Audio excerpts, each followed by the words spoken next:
Hey everybody, it's the coin guy here, doing some coining. Yes, I'm gonna make that a word, coining. To do stuff related to coins, coining. Today I'm gonna be answering a question somebody asked me. Why do coins change? It's a good question.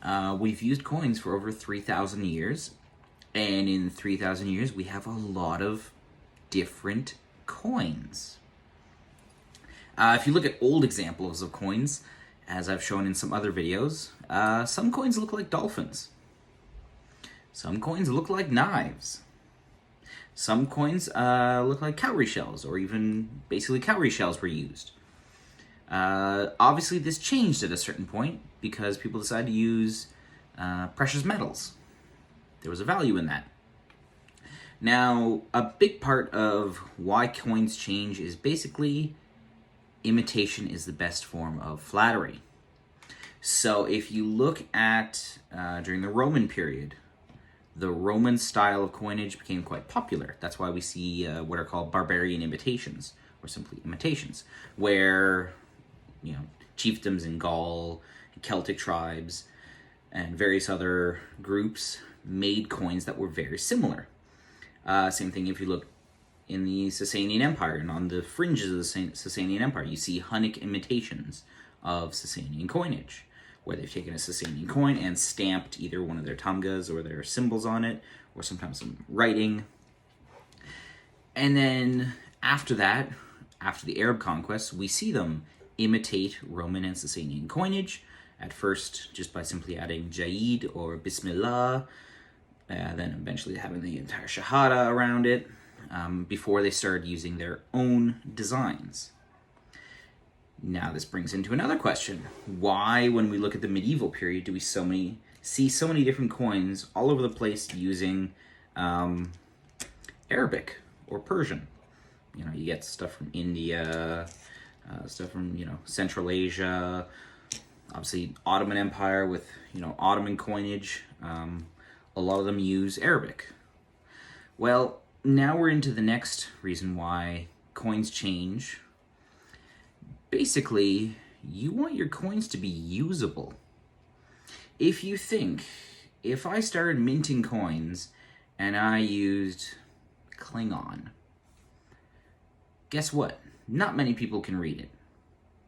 Which means not many people can use the coins. Which poses a problem.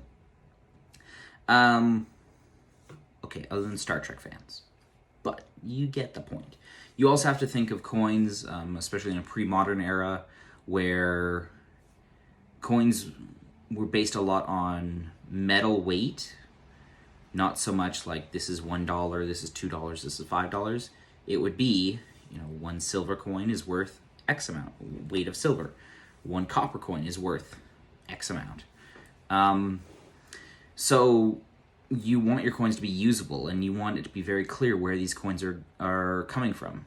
Again, bringing it back to like the Sasanian period, and yes, I do bring up the Sasanians a lot. It's because they're cool, and I love Sasanian coins, and I do have a bunch in my own collection. Sasanian coins were known for having really high silver content. Part of my master's thesis was about this, actually. So you knew if you were getting Sasanian silver, that it was good silver. Subsequently, if you were getting Roman gold, you knew it was good quality gold. So there's a use there. Obviously, you want your coins to be usable. Now, additionally, by having the Shah's portrait on a coin, that's sending a message.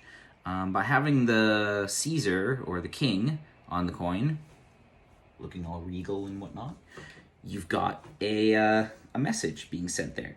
If you look at, your Ottoman coins, they all have the tamga of the Sultan on them. That's sending a message. If you want to look at, colonial coins, right? East India Company. It's a British East India Company, I should say, right? They all have, either the Queen or they've got the company's logo. That's telling you something.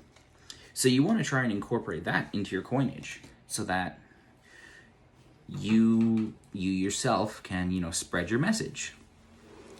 So how did we get to the coins we have now? A lot of it, again, is that imitation. So if you look during the period of the British Empire, when they had all their colonies and all over the world, obviously British coinage became quite popular.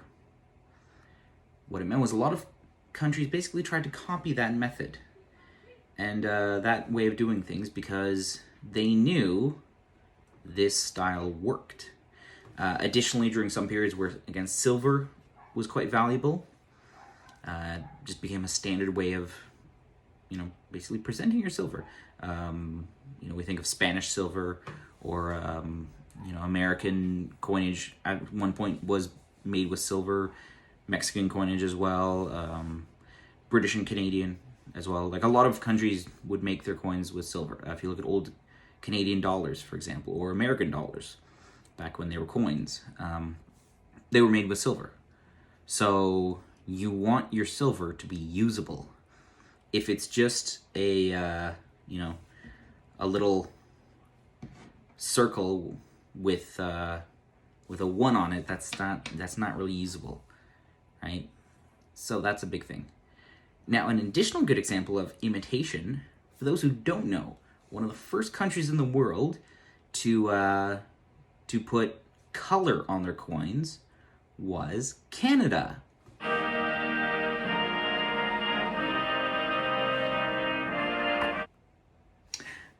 So, go us. And now you'll see, actually, there's many countries that have started to add like special edition coins with color on them. So obviously that's like a new stage in coin development that we're only entering now, thanks to Canada.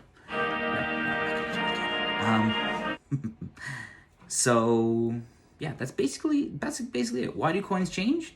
It's because people want to imitate what's popular. I mean, it's no different than fashion, right? You want to look good. You want your coins to look good.